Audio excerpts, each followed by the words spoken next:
Hello everyone, welcome back to Maverick Mods. Can I possibly rebuild a 4.6 RE transmission in this 98 Dodge Ram successfully? Will lightning strike twice? I managed to do it right once before, not sure about this time. So grab your popcorn, let's get started.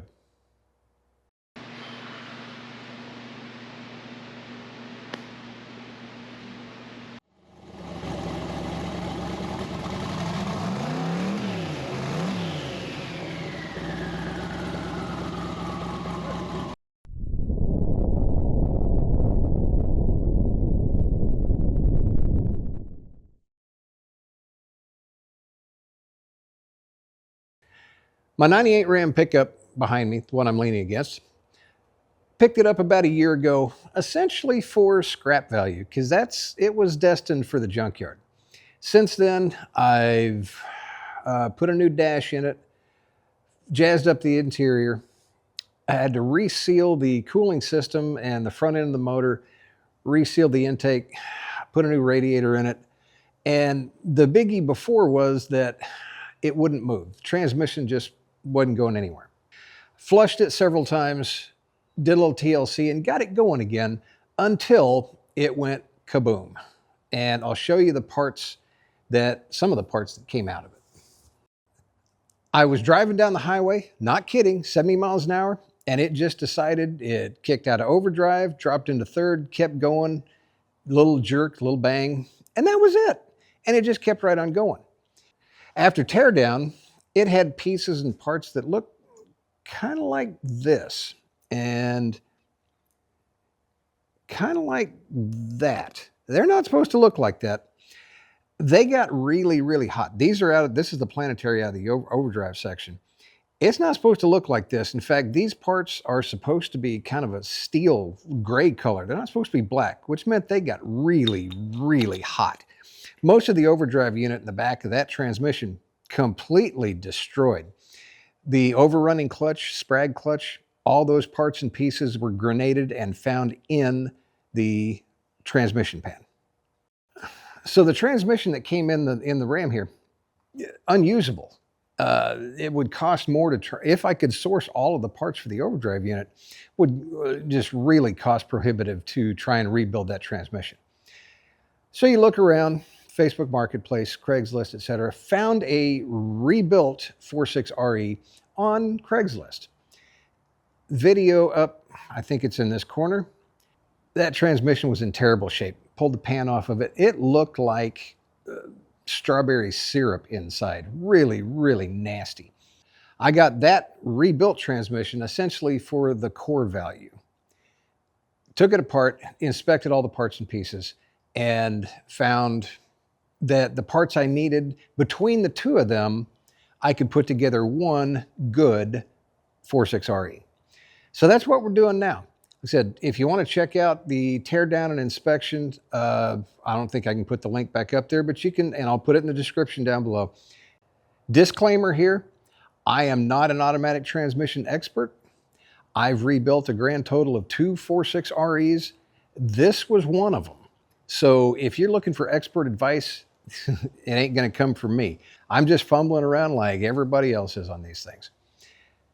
That having been said, it is rocket science, but it's not rocket science. Let's see if we can figure it out.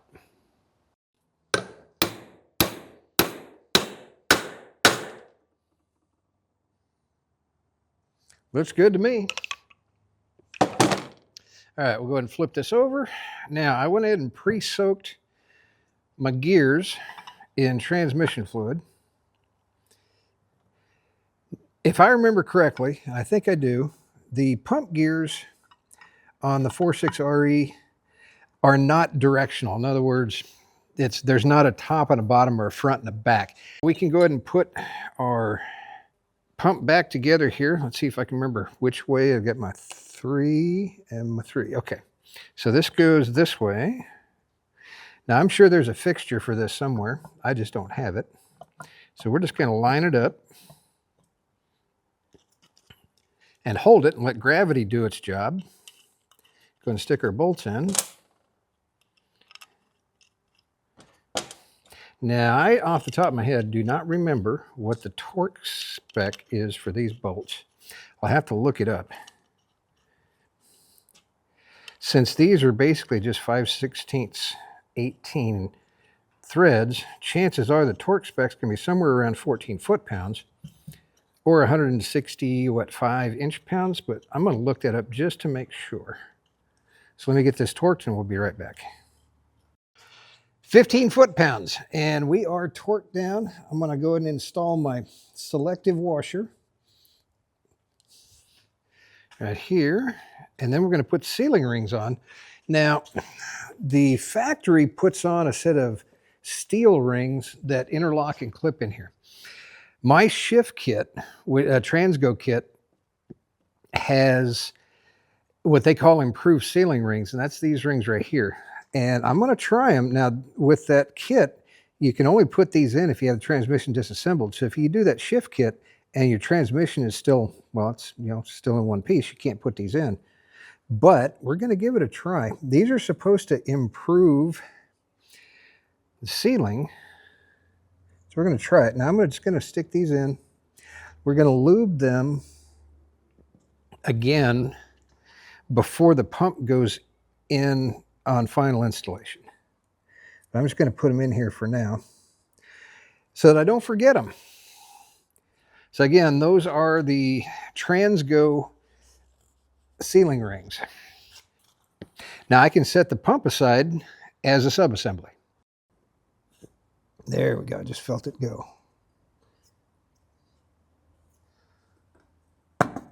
There we go. All right. So my piston's in. Next, let's put in the, what are we putting in? Let's go ahead and stack the clutches in. Clutch, steel, clutch, steel, final clutch, and let's get our top ring in.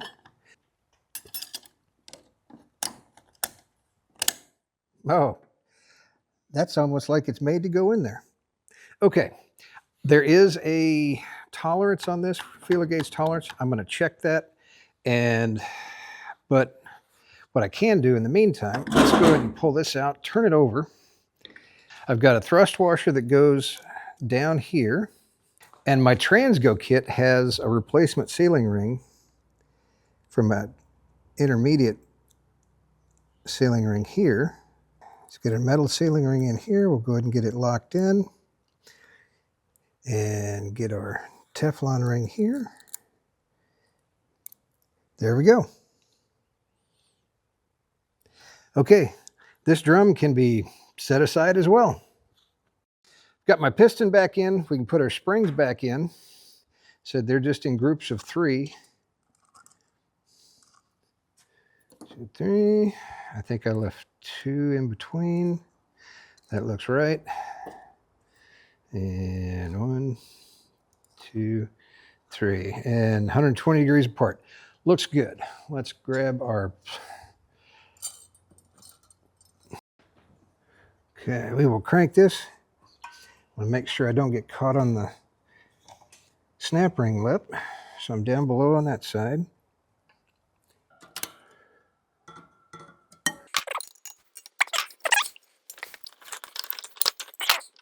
Set that out of the way.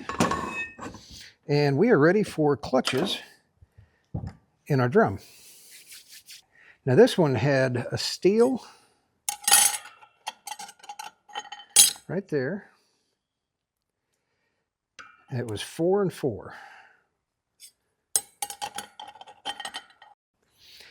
I can complete this subassembly by lubing up my sealing rings, dropping my direct drum onto the forward drum. And so I've got 4 sets of clutches. So here I'm just going to drop it. There's 1, 2, 3. There it is. Okay, got it all in. All right, so my 2 drums and clutch packs, it's the forward clutch and the direct clutch.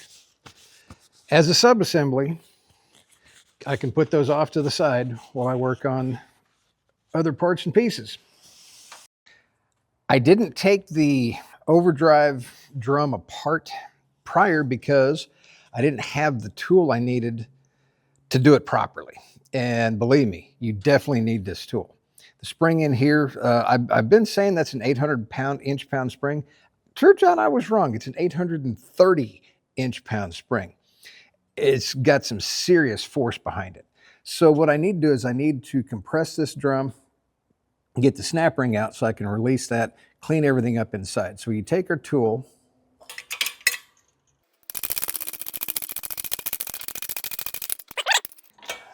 there we go. See, now I cleared the snap ring. Now let me get a pick in there. Let me get that snap ring out. Okay, so we got our snap ring out. Now here is where things can go terribly wrong. As it comes back up, it's possible it can catch on that lip right there, and there's really not much holding it. So you got to be real careful, go real slow, and look for any signs that it's binding. Okay, success. And I didn't die, and that's good. It wasn't maimed for life.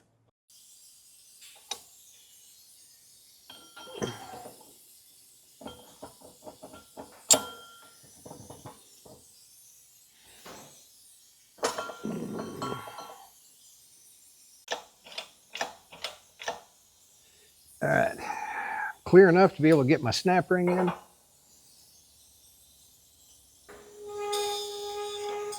Okay. We will have to use the tool one more time to get the clutch pack, once this is assembled, to get the clutch pack snap ring in. So we won't put this away yet. But I am reassembled here. Okay, we can start putting the tail housing together, the overdrive unit together. And our rear bearing here, I'm going to go ahead and lube this by dunking it in some transmission fluid. And let me make sure I got that in the right direction. I think I did, but I'm going to check my assembly manual and make sure.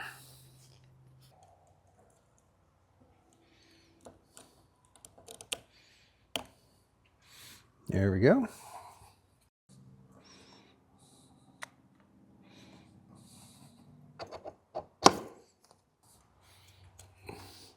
Okay, now we can go back like so. Sprag assembly back in. Okay, now we can do this.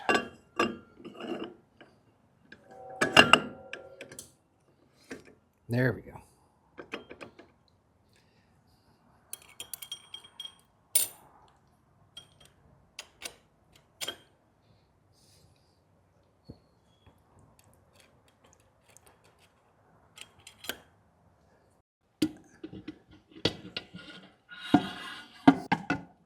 There we go. Okay. Open up that snap ring. There we go. Okay. Now here's where it seems like it's kind of backwards. I've got two snap rings. I got a flat one, I got a wavy one. They actually need to go in first before the clutch pack goes in. I'm gonna try and set that so that the ends aren't just kind of hanging out in free space over here. Then the wavy snap ring goes in. Now we put the clutches in. Bottom ring in here. Friction plate is 2 with a steel. The temptation on a lot of this stuff is to pack as many friction plates in as you can. That can be counterintuitive because it can make the clutch pack too tight.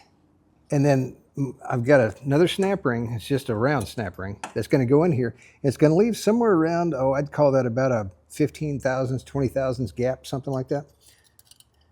Which is what you want, because you want those you want to give those clutches room to open up and release. And if they're too tight in there, they won't release. After getting everything set up in the overdrive unit, now the last one of these I rebuilt, I kind of learned the hard way about how to put the overdrive unit onto the main case. So what I'm going to do is I'm going to grab this and just set it on the ground. I've got my piston in, I've got my overdrive housing in, bolted down, torqued down, gaskets on. My spacer is in, selective washer's in, and I've got my thrust bearing set. So now I can grab my overdrive unit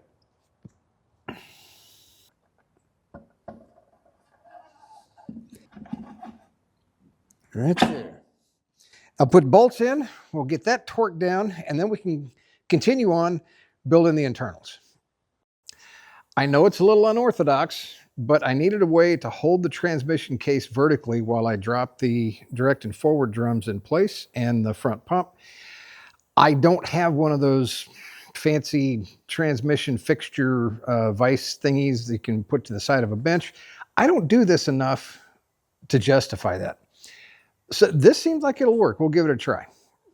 Now what I need to do is I've got my drums ready to go in. Oh, let's do a recap. So I put the planetaries down in the low reverse drum, dropped the sun shell on, and dropped the planetary down inside the sun shell, and it's got the snap ring in place. I've got a thrust washer. Now over here, there's an additional washer here that actually needs to go, it's kind of keyed, as you can see that, and it needs to fit in here. It can only go in one way. So if you keep, if you try and put it in, well, hang on, I'll show you how to not put it in. If you go and you put it this way, it's got little tabs and slots, and I can't get my fingers in and out of here. And there's only one way it can go in. But I need to hold that in because I need to turn the drum upside down. So I'm doing a little Vaseline. I don't have any trans gel, but do a little Vaseline and get it in place. And then we can drop the drums into the case. All right, here we go. Now what I need to do is I need to get this down in. I've got a couple clutches that I need to kind of wiggle my way through to get in place. There's 1, 2, 3. Now the idea is we want to get our, I've got one more I got to get in here. There we go. Okay, it's almost there. That went in easier than a lot of times they do. So the idea here is I want to get this down so that the tabs on my direct drum fall into the slots in the sun shell. And it doesn't drop all the way down. It drops just below there. So we're in place. We're good. I can put the front pump in. Actually, nope. Before I do that, I got to put the band in. Yep. Don't forget. Don't get ahead of yourself. All right. So time to put the pump in. Let's get our gasket in the right direction. Now, I had to dig through my toolbox for a while to find these. These are basically 5/16 18 studs. I'm just going to take 2 of them, thread them a couple of threads, 1 on each side, which will help line the pump up as I drop the pump down in. See if I can keep from dropping this. That would suck. Make sure once again we're lined up. We are.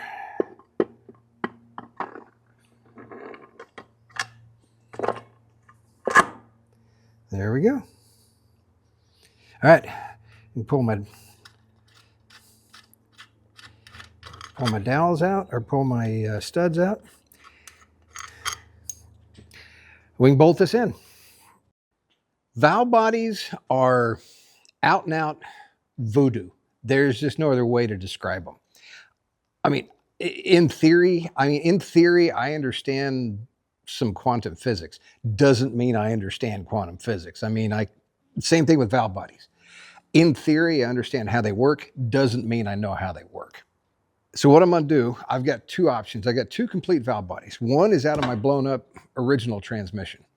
That transmission had metal fragments in the pan, but it didn't have metal as in it was eating itself up. It wasn't making metal, it just exploded all at once. So there's a good chance that that valve body is basically still good because the filter would have caught big chunks. My other option is the Craigslist rebuilt transmission valve body. That one had strawberry syrup in it, for all I, whatever that was that came out of that. I actually have more confidence in the blown up transmission valve body, so we're going to work with that. Again, I said this is voodoo. I absolutely do not proclaim to be an expert on this by any stretch of the imagination. I'm going to take this apart and lay all the parts out in order, the way they're supposed to go. You could not bring me one of these things in a basket. I couldn't put it back together. There's no way. So we're going to do that. We're going to do it very cautiously, clean one piece at a time, put them all back, laid out nice and pretty. And then we're going to do the voodoo with the shift kit. If that doesn't work, I have another complete intact valve body that I can play with. But let's start off with this. Let's just do a quick time-lapse disassembly of this, and then we'll go from there.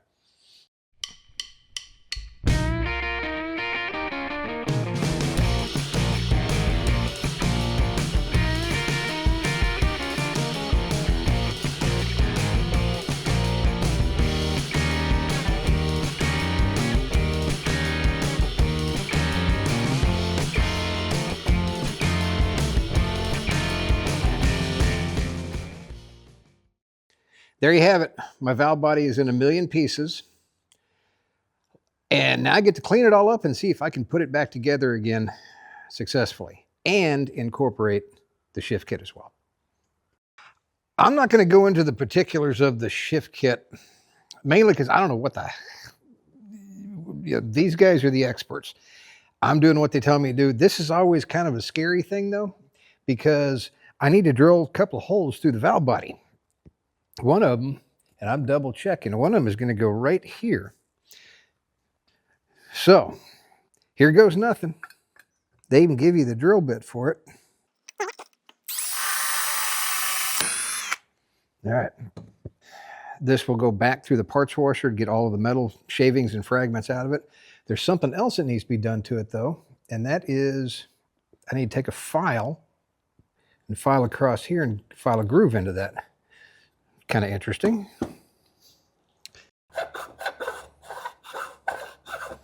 And this is how they say to do it. Wow, this is taking a while. So I got my little notch filed. Thankfully, the instructions said, and I quote, "It's not fussy." Well, that's good because that's as good as it's going to get. All right, I think I'm done with this part of the valve body. I can put it back in the parts washer, clean any kind of shavings that are in it, and work on other parts. This valve, this is called a boost valve. Don't know what it boosts. Hardest part about doing this is a lot of times there's a little spring pressure behind this, and if you're not careful, you can launch what you're trying to control right across the shop. That is experience talking. I have done that before. Well, this is always a lot of fun, and I use that term loosely. I've got to take this,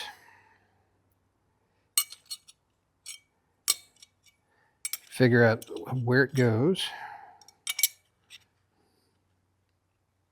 Goes like that. Okay. So let's get some bolts to line it up. Drop it and put it back. Get more bolts to line it up. Oh, well, hang on. Let's try this again. Let's go the right direction. That might help. Yeah, much better. Okay. Duh. Now, the last time I did this, I think I launched that little plug halfway across the shop and spent half the day, this little guy right here, spent half the day trying to find it. I did eventually. All right, 35 inch-pounds. Now we come to the fun part. So let's see now. Let's take this. Now I've got to turn this upside down. take this, because otherwise the check, no, I could always probably just, use Vaseline or something to hold the check balls in, but my filter fits in there. Now my separator plate, I've got to put, do I have it? Yeah, I do have one check ball that goes in here, right there. Goes in here. Now this separator plate goes right there. And all of this gets sandwiched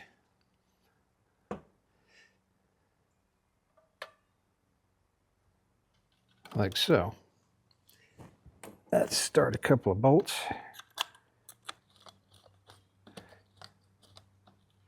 Okay, we're not done yet, but we're getting closer. The newly rebuilt valve body is ready to go in. I've got a new shift shaft. Can't talk this morning. I've got a new shift shaft seal installed. My governor accumulator, new springs, new seals, everything's set. Bands are adjusted. My park rod is installed, ready to go. I can't think of a single reason why we couldn't try and drop this valve body in. So here we go. All right, now.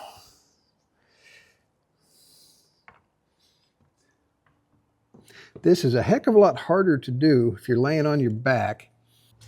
Before I get too all fired crazy, I got to put the E-clip in the park rod actuator. And actually, come to think of it, I probably need to move that as far out of park as I can so I can access it. Well, that's as far out of park as I can go.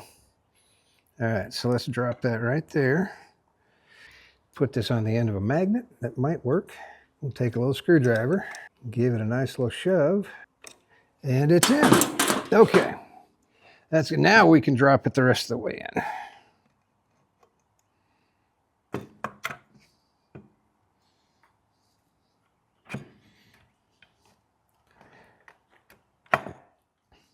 Down.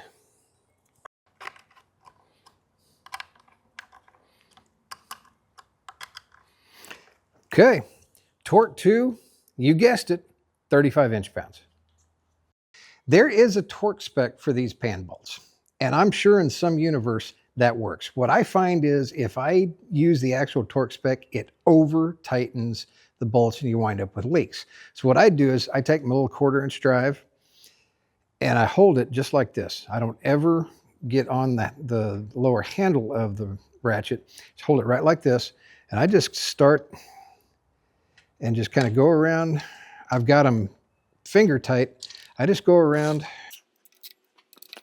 and very lightly just work my way around. If I can get on the bolt there. Okay, there's the first pass. They're all about the same. Now, second pass, I just go in a little bit more snug. Going maybe a 1/4 of a turn, something like that. It doesn't feel like they're tight, but you know what? They're tighter than you think. Okay, and then I'll go around with the last one here.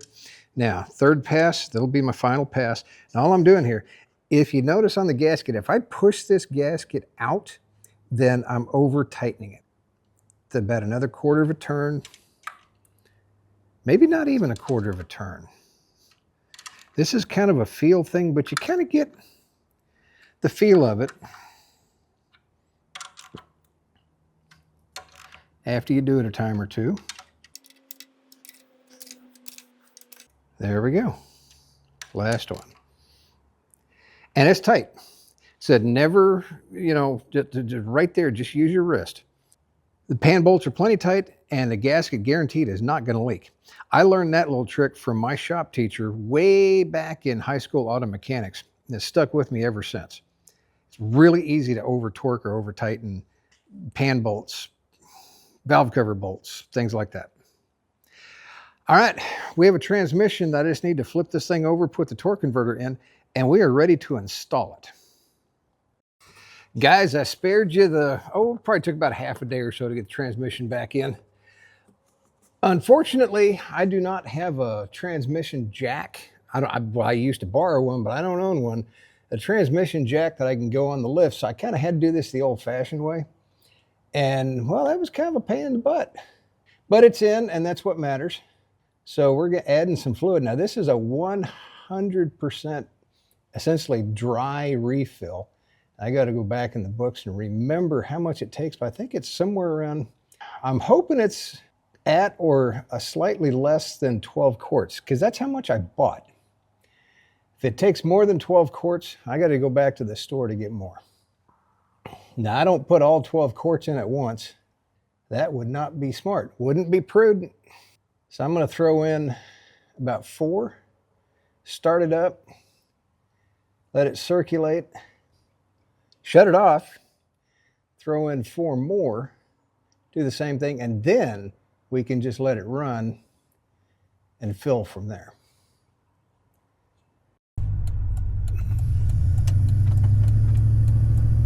First, second, third,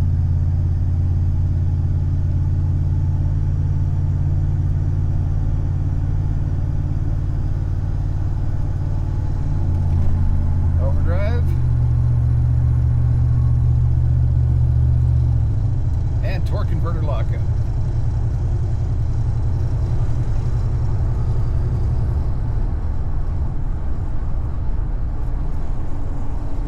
Thing's been sitting for so long, I got leaves blowing out the back of the bed like crazy.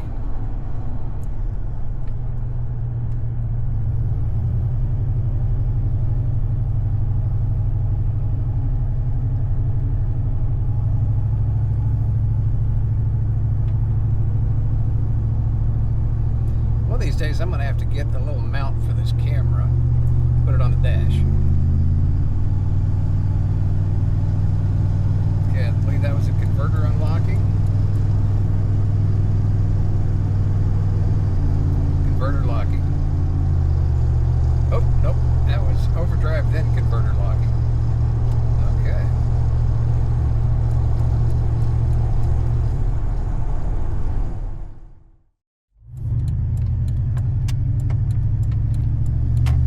First, second,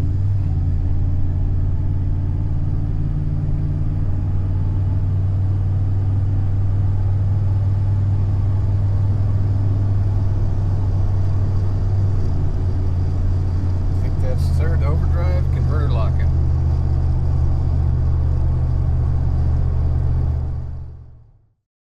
There you have it, guys. I think I succeeded. Granted, I've got 2 miles on it. Got to do more test driving, drive it around.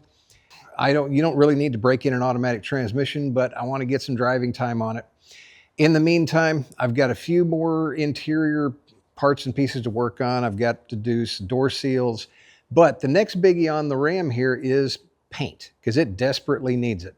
And so I think the next video you see on the Ram here will be paint and body. That one is not going to be show quality. It's going to be make your work truck look good again. So hope you guys will tune in for that. Certainly appreciate everybody tuning in for my adventures and misadventures and, well, whatever this was. Please like, share, subscribe, notify, blah, blah, blah. You guys know the drill. We'll see you next week. Everybody, have a great day.